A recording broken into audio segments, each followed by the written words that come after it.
Hello, everyone. This is Gary Carpenter with Prepare for College. That website is prepare4college.com. I have a serious note in my voice this time because we've got some important information that we're trying to digest ourselves on this new tax law that's gone through and its impact on college. And there are some substantial impacts to college and to families in particular. And what we're going to do is try to give you what we know as fact right now. There are so many details in this bill and so many things that have to be worked out that there may be some questions left unanswered. But as we go through, as we get more experience with this, we'll be able to come back and answer those questions. So with that, I'm going to pass it right over to Chuck Moore and let him start us off. Chuck? All righty.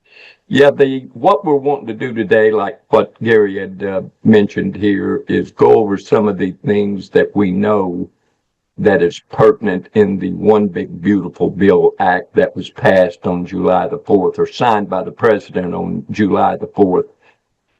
There are certain things that we're not going to go over, like the Pell Grant shortfalls, the workforce Pell Grant, the Pell Grant eligibility for enrollment, things along those lines. What we're going to try to do here is to go into a little bit more depth of how this new bill has affected student borrowing, as well as some of the things that has come about. I think Al will go over the maybe misinterpretation of whether or not the subsidized Stafford loan, whether or not it's going to stay in existence or has completely eliminated the subsidized Stafford loan program. So with that said, I'm going to go over ahead and turn it back over to Gary and let him start kicking this off. Okay, thank you, Chuck. Well, there's some changes made to the federal student loan program, and I'm just going to give you what I was able to get out of the bill so far. First of all, let's talk about the federal direct student loan, and this is used to be the old Stafford loan, and that was broken up into a subsidized loan and an unsubsidized loan. You would get benefit of the subsidized loan if you had financial need. Now, there was some question as to whether if subsidized loans have been removed under the new law. Right now, we don't have any definitive answer one way or the other. If you just look at the law, it looks like there's been no change done to the Stafford loan or the direct student loan. So for right now, that's one of the open questions we have to continue to pursue. Next one is the Federal Direct Parent Plus loan. Now, this loan has changed substantially. Presently, today, you can borrow up to the total cost of college, less any loans, grants, or scholarships that the student or parent might have received. The net amount is the amount you can finance. There is no cap, no limit on it. So for right now, for 2025, 2026 academic year, that's what the rules are for a direct Parent Plus loan. Starting July 1st of 2026, that's 11 months from now, okay, the Plus loan is going to change. There's going to be limits placed on the parent and what they can borrow, and that limit's going to start out as a parent can borrow up to $20,000 per year per child for college, with a total limit of $65,000 for that child and that parent. So here we go. $20,000 a year. You borrow 20 for every 4 years. All of a sudden, you're up to 80,000. Not so quick. You're capped at $65,000. So there is a limit on this. Now, the other thing is, what about, can a second parent borrow a direct plus loan? I believe they can. I know they can under the present rules, but it's not been addressed under the new law. So that's another question we've got to go out and get an answer to. Next thing is the Grad Plus loan, and this relates to graduate students. Right now, a graduate student can borrow up to the total cost of school, less any grants or scholarships or other loans they may have received. It's in the student's name, doesn't have to be paid back until after they get out of school. That's today.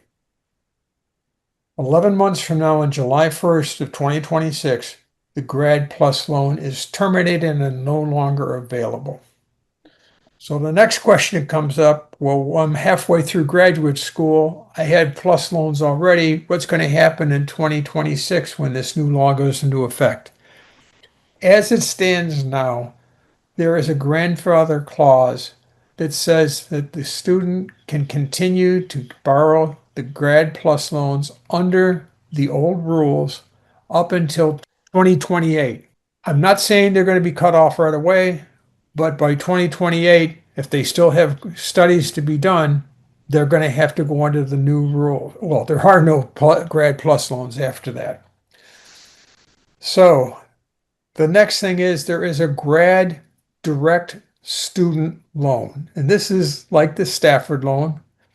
It's $20,500 a year.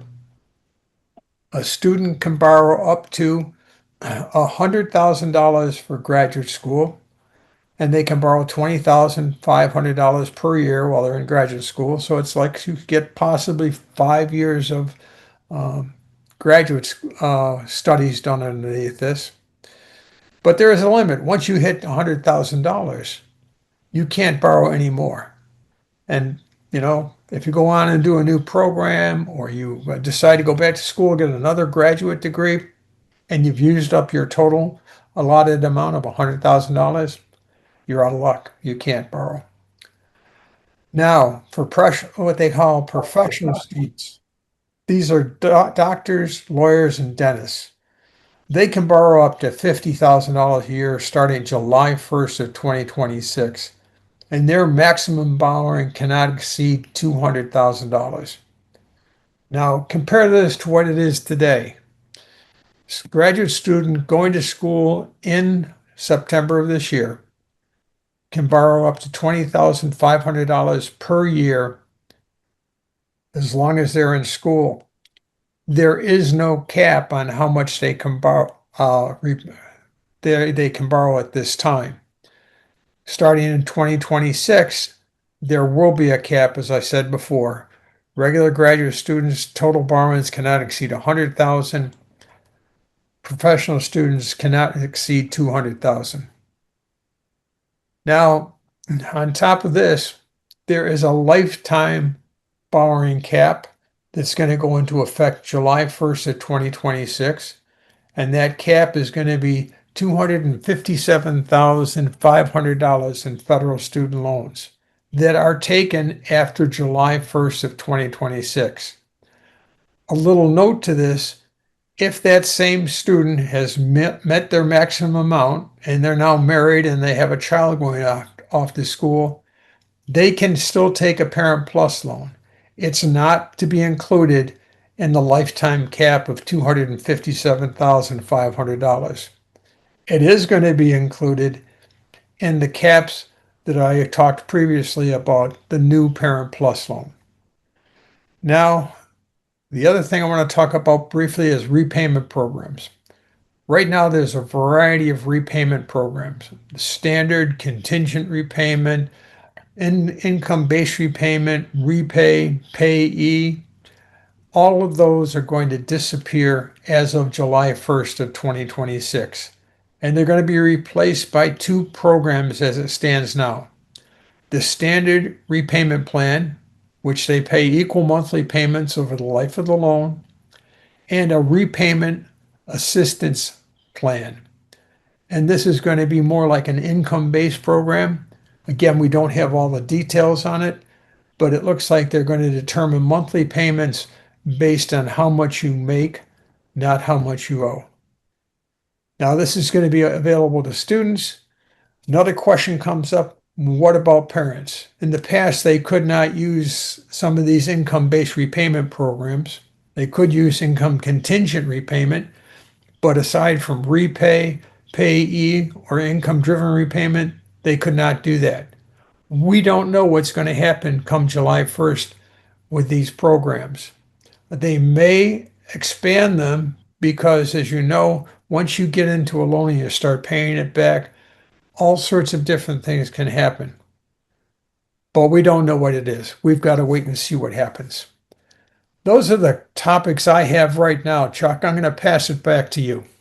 I'm sure you're about like me. I've gone over the 900 and some odd pages of the bill, and the way that they have worded it and such, it takes a little time to decipher on this.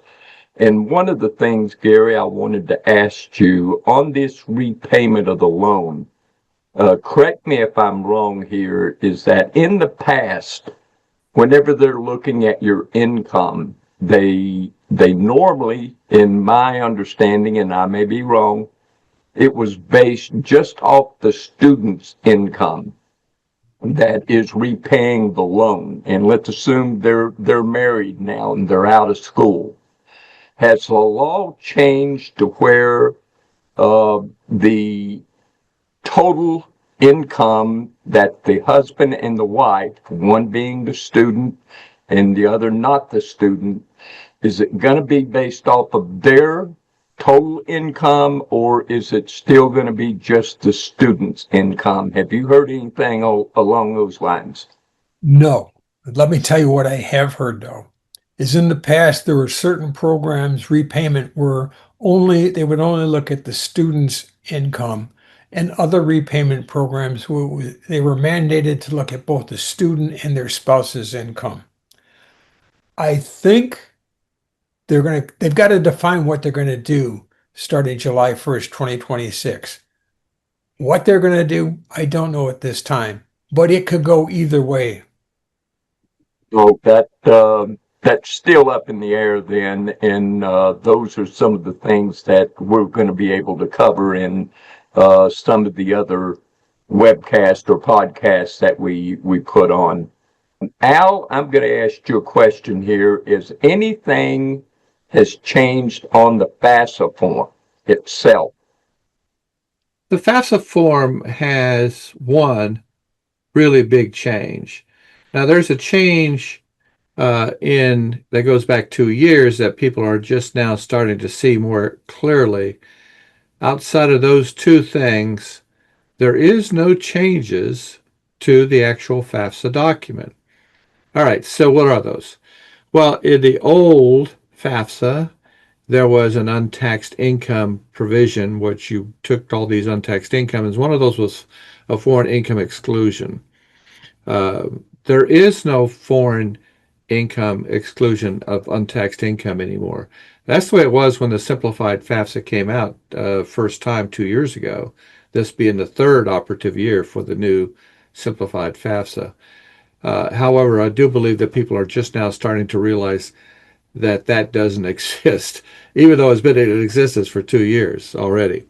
But the big one, really big one, I mean, the lobbyist must have, the congressman must have heard it from 1,000 people because it came back real quickly. So what the new simplified FAFSA did on assets was to charge the assets of a business into the calculation. This coming FAFSA that we will file in October of this year is the FAFSA for the 26-27 school year. And all of these things go into effect July 1 of 26. So the affected year is 26-27. So the affected FAFSA is this fall. Now, if you followed that, then that means that the assets of the business, a farm, and they added something actually a bit curious to me, and that was a marine fishery type business. So those three businesses, less than 100 employees, 51% ownership by the applying parents of the student, the applying student, those assets of that business are not going to be counted in the assets section formula of the FAFSA. real quickly, Chuck, I know we're getting into the weeds here a little bit, but the FAFSA has four calculations. Calculation on the parent's income, parent's assets, student's income, student's assets. And I'm talking about here the parent's assets. That took a big dive here. This is a big help, a reduction of the SAI based on the fact that we do not have to count these assets. I may have used a lot of words to explain something that's so simple, but if there's any questions, hit me back with it, gang. Now, one of the things, Al, that they have put in this big, beautiful bill here is what they call the full cost of attending scholarships and grants. And in my understanding is that if a student were to receive a grant or a scholarship from a non-federal agency, it doesn't make clear whether or not it's a state agency or whatever. It just says non-federal scholarship. They have basically said that if that scholarship covered the full cost of attending and the student qualified for a Pell Grant, they could not be eligible to receive those monies. That was in the new law that was passed.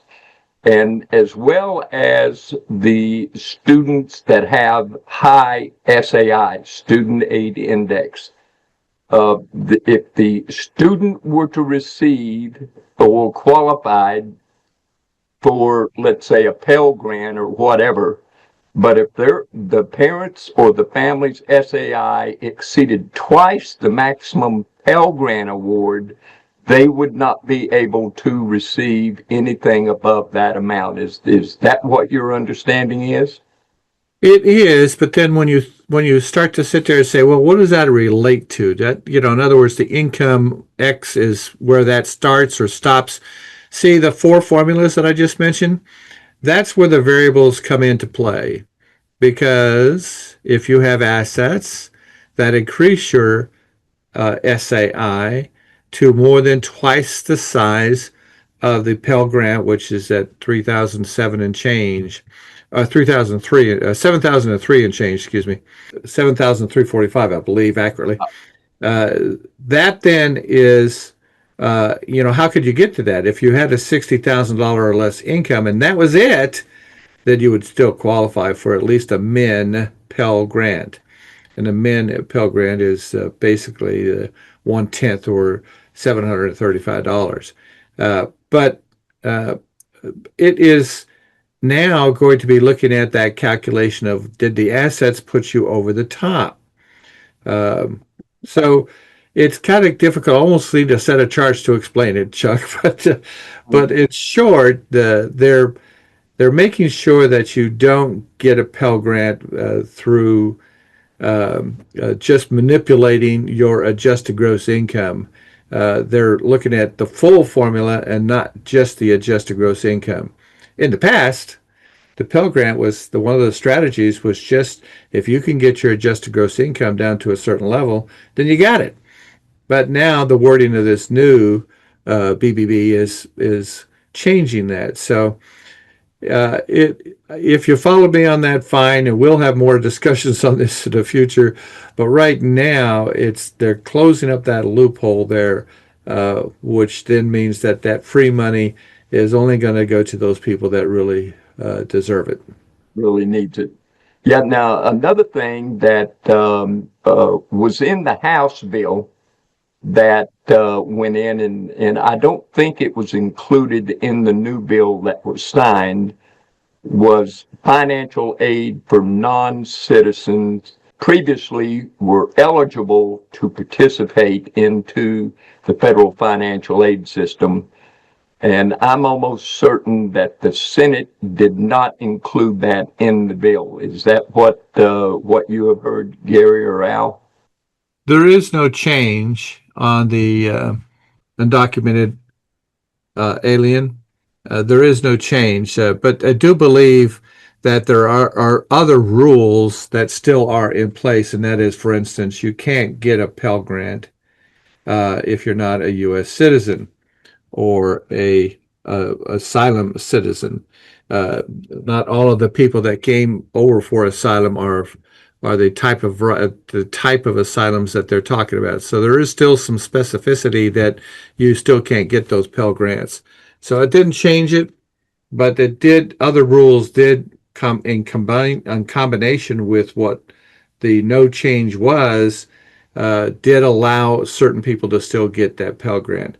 It is, again, as we become more clearly on this, I would rather try to just give you a op-ed piece today and more specific guidelines in the weeks to come when we see the definitions and read the law. It's reading the 900-page document is A daunting task. yes, trying to find the right words. Yeah.